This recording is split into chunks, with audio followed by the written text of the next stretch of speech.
একটা ব্যবস্থা করে দেওয়া হোক, সেটা না করে দেখা গেছে ওনাদেরকে হঠাৎ একদিন উচ্ছেদের জন্য সবাই যে কিছুক্ষণ আগে বললো ওইভাবে ওনারা এখানে এসে যায়। আমাকে ফোন করা হয়েছিল, আমি এসেছিলাম। আমি যখন আসার পরে দেখলাম যে সবাই একটু সাহস পেল, আমাকে নিয়ে প্রায় 4-5 ঘন্টা ম্যাজিস্ট্রেটে আটকে রেখেছিল। তখন ওনারা আমাকে হুমকি দিচ্ছিল, আপনাকে এখন বিশেষ ক্ষমতা এনে সরকারি কাজে বাধা দেওয়ার অপরাধে আপনাকে আমরা জেলে নিয়ে যেতে পারি। আমি বলতেছি ওই ভয়ভীতি আমাকে দেখাইন না। আপনারা যে পরিস্থিতিতে যে গরিব দুঃখী মানুষদেরকে আজকে এখানে 60 বছর 70 বছর ওরা বসবাস করতেছে, একটা বসবাসের উপযোগী ছিল না ওনাদের থেকে, যা আমি শুনেছি, আমি এসে যা দেখেছি।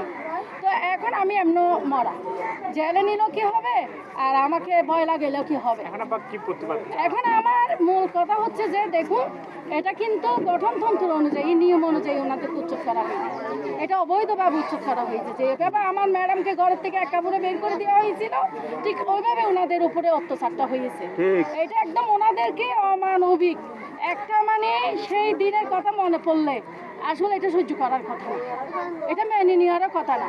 তা আমরা চাই, আমার ভোটার লিস্টে এখানে 3,500 ভোটার রয়েছে, ওরা এখানে আছে, 30 নং ওয়ার্ডে আছে, কিছু ছিন্নমূল আছে।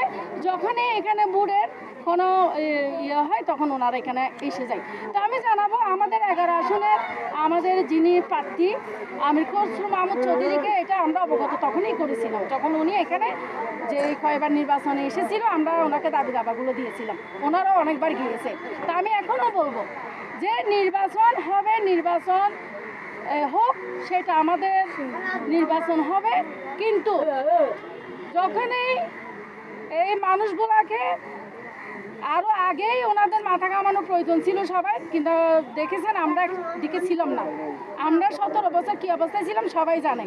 এখন যেহেতু সরকার স্বৈরাচার সরকারের এখন পতন হয়েছে, এই সুবাদে ওনারা চাচ্ছে ওনাদের বাসস্থান ওনাদেরকে ফেরত দেওয়া হোক।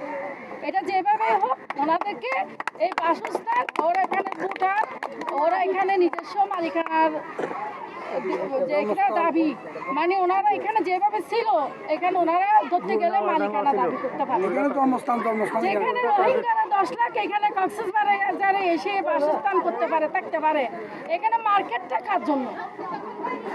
মার্কেটটা কারা করেছে, কেন করেছে? ওদেরকে উচ্ছেদ করে মার্কেট করার আইনটা কে দিয়েছে? আমি তাদেরকে উদ্দেশ্য করে বলতে চাই, তারা যেভাবে নিয়েছে ওইভাবে এনে দেয়।